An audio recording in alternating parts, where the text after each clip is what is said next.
Madalas akong sabihan na huwag masyadong magtagal sa ilalim ng tubig. Kapag kumulubot na raw ang balat ko sa daliri, oras na para umahon.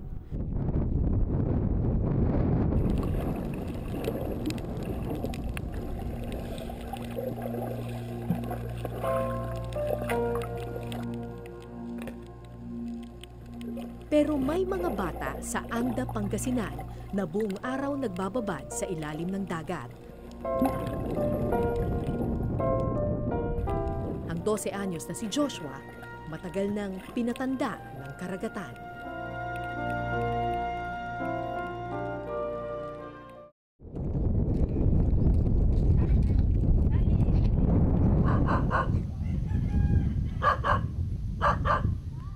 Ni minsan hindi pa nakita ni Joshua ang kanyang ina.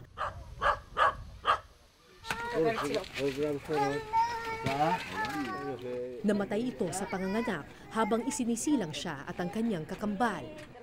Kailan namatay yung nanay mo? Nung Pasko. Sino namatay ng Pasko? Si nanay ko po. Pasko mismo? Opo. Ilalabas po kami siya kasi namatay.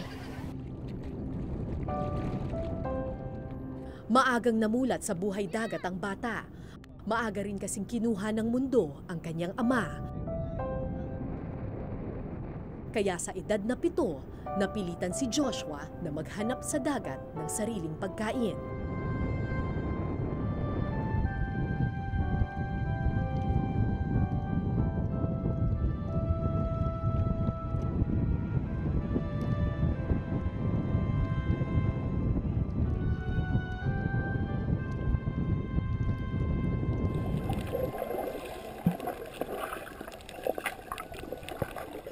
Abalon ang hanap ni Joshua, isang klase ng lamang dagat na in-demand raw sa mga Chinese restaurant.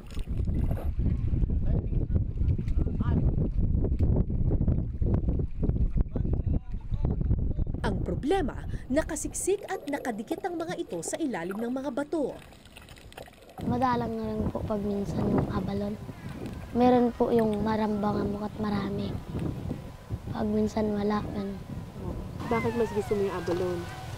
Kasi yung abalon kat mahal po yun pag ni kilo. Ah, mahal. Magkano ba yun? Pag binibinta namin sa kiluhan po, pag 2 guhit kat 54.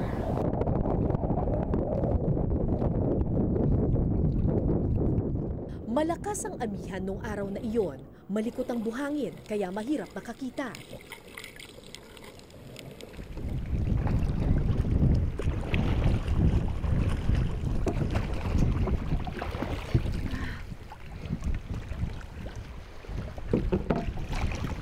Malamig.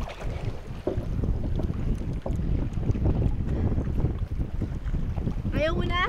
Hindi, bumalik pa ako mamali. Ha? Malamig? Ha? Marami dun sa mga sa mga corals dito medyo patay na, mga dead na yung corals, kaya yung visibility ng tubig hindi masyadong malinaw.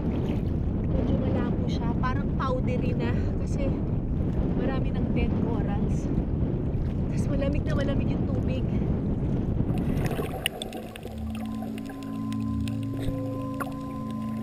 Liban sa Antipara, wala nang ibang anumang suot na pamproteksyon si Joshua.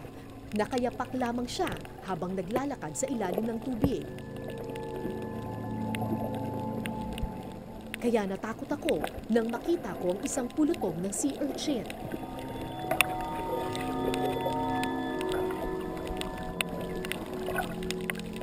Natusok ka na ba nun? Ilang beses na po. Ilang beses na. Anong nangyari? Natapakan mo? Meron po yung mahawakan kapag minsan po. Tapos ano nangyari sa'yo? Masakit pag gabi. Lumalalim po yung tinik. Tapos? Pag tiyo na po matutunaw.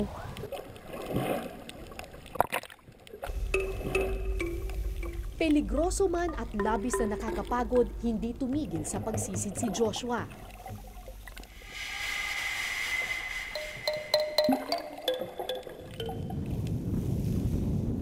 Maaga mang namulat sa buhay dagat, nangangarap pa rin siyang makabalik sa eskwelahan.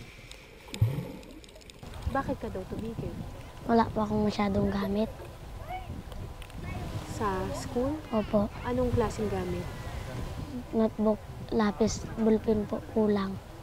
Wala na akong nagamit nung last na pasok ko po.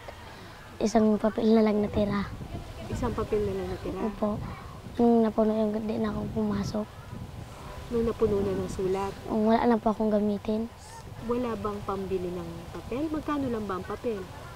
Pag ano po, pag isang pad po, 15 po. Maya-maya, dumating din ang swerte.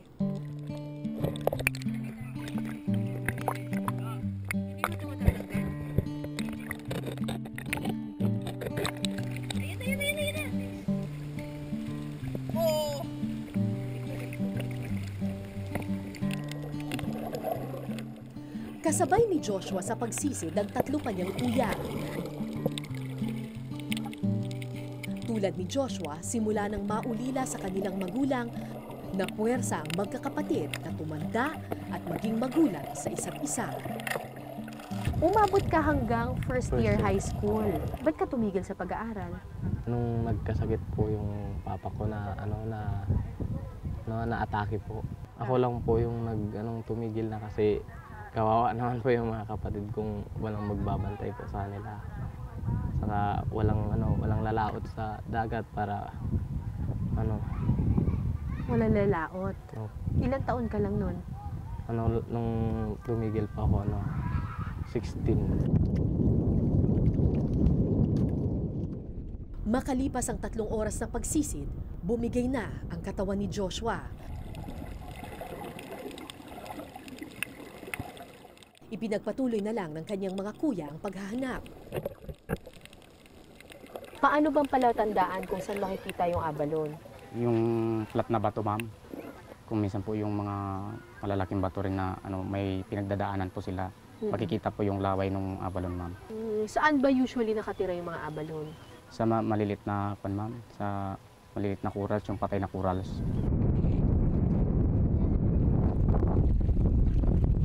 Lagpas tanghalian na nang matapos kami sa paghahanap ng lamang dagat.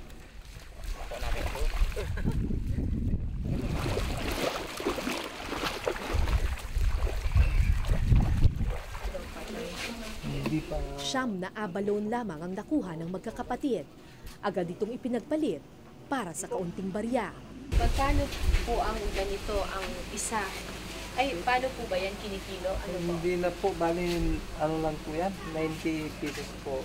90. Oo. Ang isang piraso, kahit gano'n kalaki, 10. Oo, 10. Para sa maghapong pagtatrabaho, 90 pesos lamang ang kinita ng magkakapatid. 90 pesos na paghahati-hatian pa ng 6 na tao kasama na ang may-ari ng bangka. Lumalabas, 15 pesos lamang ang kita ng bawat isa.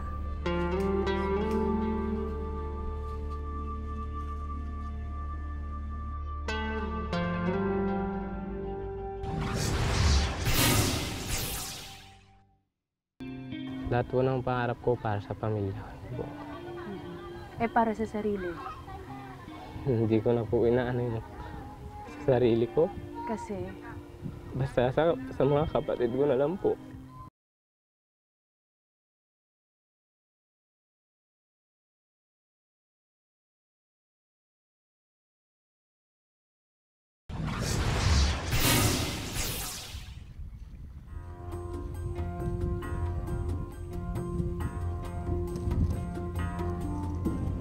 Kinabukasan, hindi pa man nag-aalmusal, tinatawag na sila ng karagatan.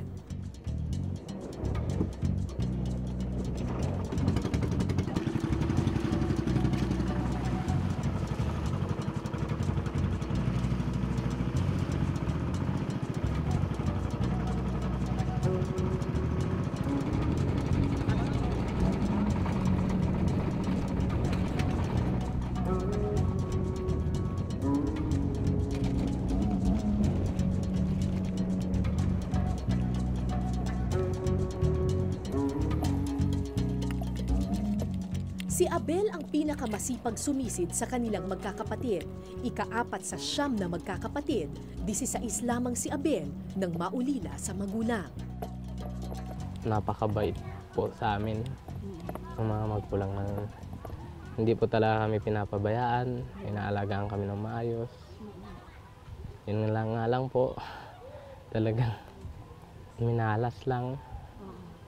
Kaya ganoon, wala na yung inspirasyon namin para para magpursige na makapag-aral ulit. Ganyan. Saka ang hirap kasi wala ka nang mapagsasabihan ng problema mo, ganyan. Tapos, parang ikaw ngayon yung tatay. Oh, yun po talagang pinakamahirap. Yung alin?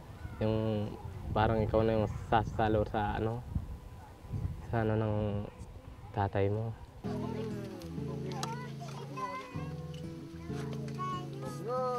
Tulad ni Joshua, masipag din mag-aral noon si Abel. Siya lang sa magkakapatid ang nakatungtong ng high school. Yung lang ng papa ko, makagraduate lang kami ng elementary. Kung sister 10, makakapag-aral kami ng high school. Ganun lang po yung namin. So, nung nakaabot ka ng high school, masayang-masaya ka siguro nun. Siyempre po, masaya po. Oo. Tapos, ano nangyari? Tumigil din po. Kasi wala pong budget. Ano ba dapat ang course na kukunin mo sa college? Magdodoktor sana po.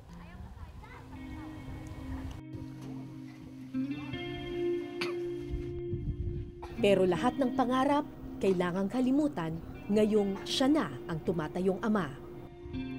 Lahat po ng pangarap ko para sa pamilya ko. Eh, para sa sarili. Hindi ko na po inaano yung sarili ko.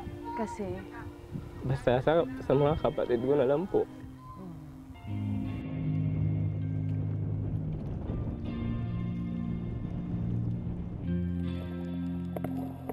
Maganda ang tubig nang sumisid kami nung umagang iyon. Mabilis na nakakuha ang mga bata ng mga abalon.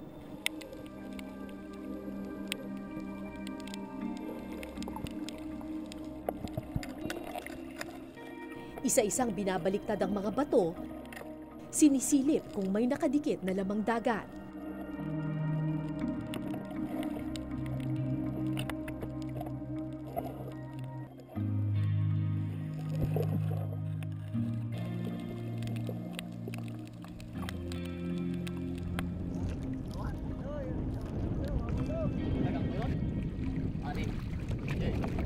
Dahil matagal na oras ang ginugugol nila sa pagsisid, sa laot na rin kumakain ang magkakapatid. Kaya lahat ng lamang dagat na pwedeng kainin, kinukuha na rin nila. Ang madalas lang po namin inuulam, yung ng kamote, yung dahon. Gusto ko mapakain sila na may bilan silang medyo masarap na ulam, wala namang masyadong kita, kaya tiyaga-tiyaga na lang. kailan kayo huling nakakain ng masarap? Tagal-tagal na rin po. Pag nakakain lang kami ng masarap. Pag yung mga may nag-birthday dito, yung mga nakikikain. Nung araw na iyon, kanin at hilaw na sea urchin ang kanilang pantawid gutom.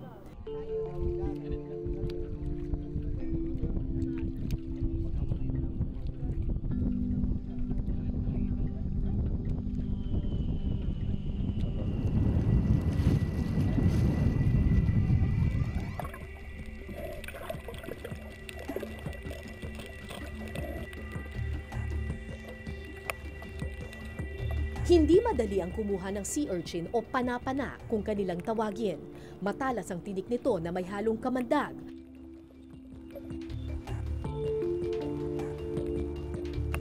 Makailang beses na nga raw silang nilagnat matapos labis na bumaon sa balat ang tinik nito. Pero hindi na ito iniisip ni Abel. Ang tanging mahalaga, makahanap siya ng pagkain para sa mga kapatid.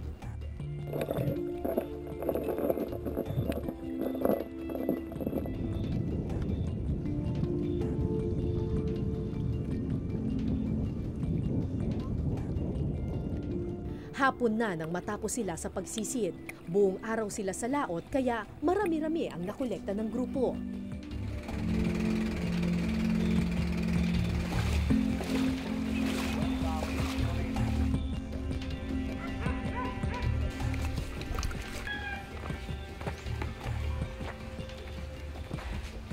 Tay! Umasa ako na malaki-laki ang kikitain ng mga bata. Hindi ano yan tinitim. Ano nga kitin? Ano mo, Tim?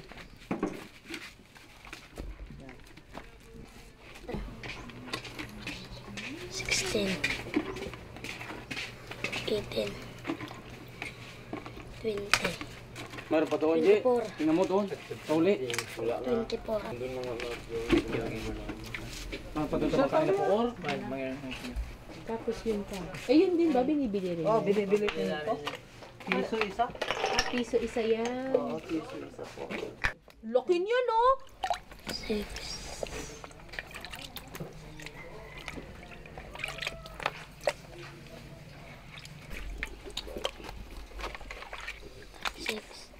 37, Dami yan. 37, 37 yan? 37. 37, dalawa kayo doon, lo. So, 370 pesos po yan. 370. Eh yung dito sa isa, 240. 240. Ilan sila maghati dyan? Dalawa-dalawa ata. O lahat sila ihatian na rin nila kasi Paghahati-hatian na lang lahat. Ilan ba sila lahat? 1, 2, 3, 4.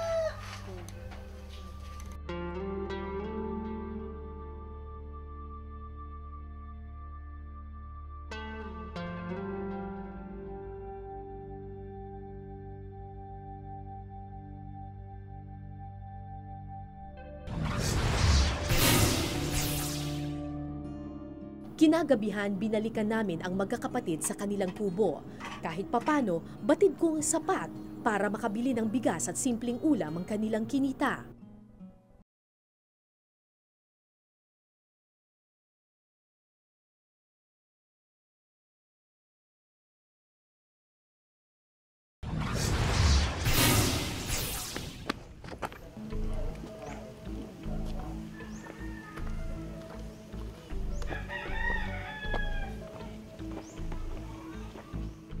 Sa lahat ng kanilang nakuha ang abalo ng pinakamahalang presyo.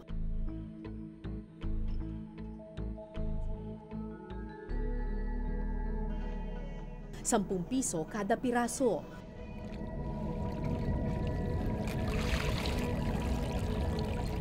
Bulto itong ino-order ng mga Chinese para sa kanilang mga restaurant, kaya iniimbak muna ito ng mga middleman para paramihin. Sa probinsya, ₱10 lang ang halaga kada piraso ng abalon. Pero sa Maynila, doble o triple na ang presyo nito.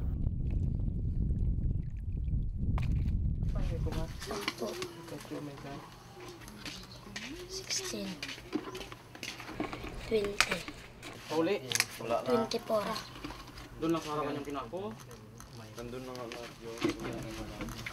Meron pa doon sa... Ilan yan? Ano pangalan mo? Abel. Abel. Si Abel. Laki niya, no? 6, Nang kwentahin ang kinita ng mga bata, 6, 7, So, 37 plus 24, 61 610. times 10, 610. 610. Opo, madam. Paghati sila, ilan sila lahat? Kung tag-isang daan sila dahil sila. Anim ba sila? Tama, Actually, 100 pesos bawat isa sa kanila. bawat isa 100. Oo.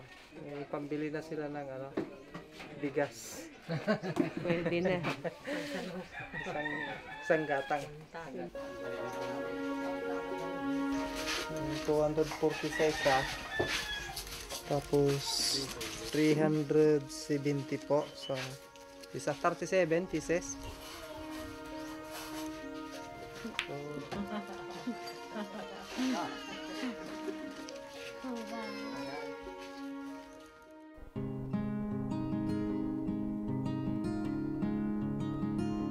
kinagabihan binalikan namin ang magkakapatid sa kanilang kubo.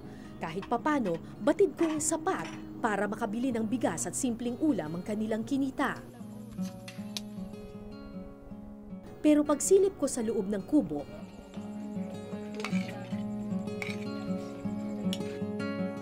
marami palang bata ang pakakainin pa. Hindi lang pala 9 na magkakapatid ang maghahati-hati. Maagang nagkaanak ang ibang babae nilang kapatid. Pati lolo at lola, suportado rin pala nila.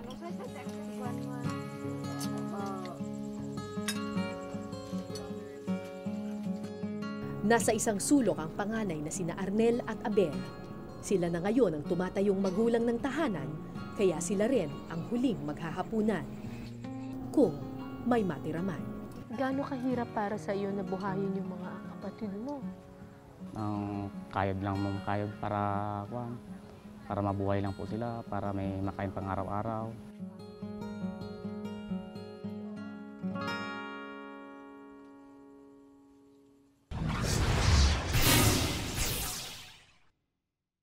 May natatandaan ka ba na pagkakataon na hindi mo makakalimutan tungkol kay tatay? Opo. Ano yun? Yung sinabi niya po sa amin na basta gumabay lang kami sa Panginoon, lagi lang po siyang nasa tabi namin.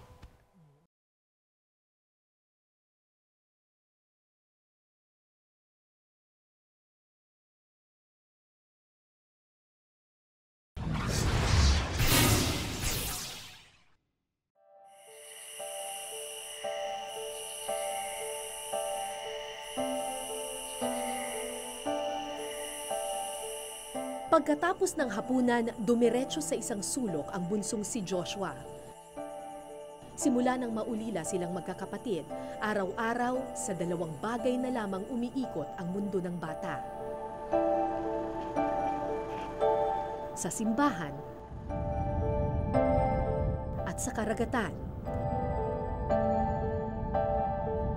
Palaisipan maging sa kanyang mga kapatid kung bakit araw-araw nagtutungo sa simbahan ng kanilang bunso. Natuklasan ko ang dahilan sa aking huling araw sa Pangasinan. May natatandaan ka ba na pagkakataon na hindi mo makakalimutan tungkol kay tatay? Opo. Ano yun? Yung sinabi niya po sa amin na basta gumabay lang kami sa Panginoon, lagi lang po siyang nasa tabi namin.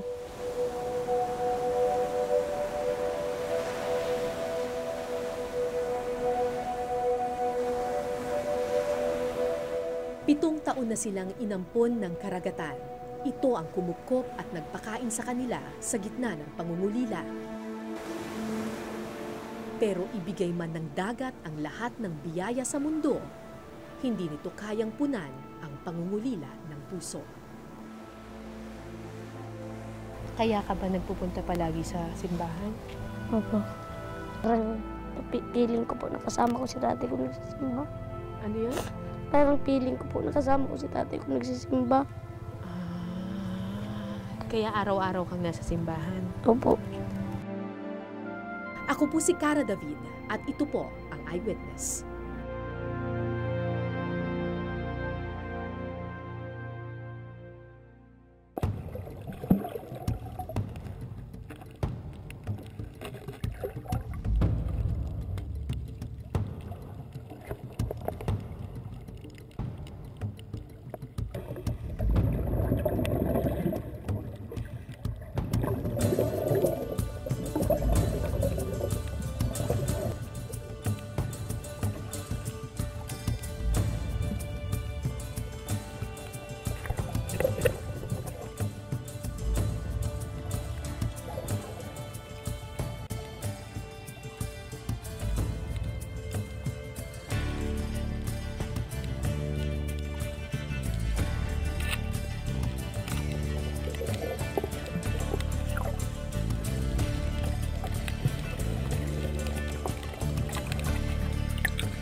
Maraming salamat sa pagtutok ninyo sa Eyewitness mga kapuso. Anong masasabi ninyo sa dokumentaryong ito? I-comment nyo na yan. Tapos mag-subscribe na rin kayo sa GMA Public Affairs YouTube channel.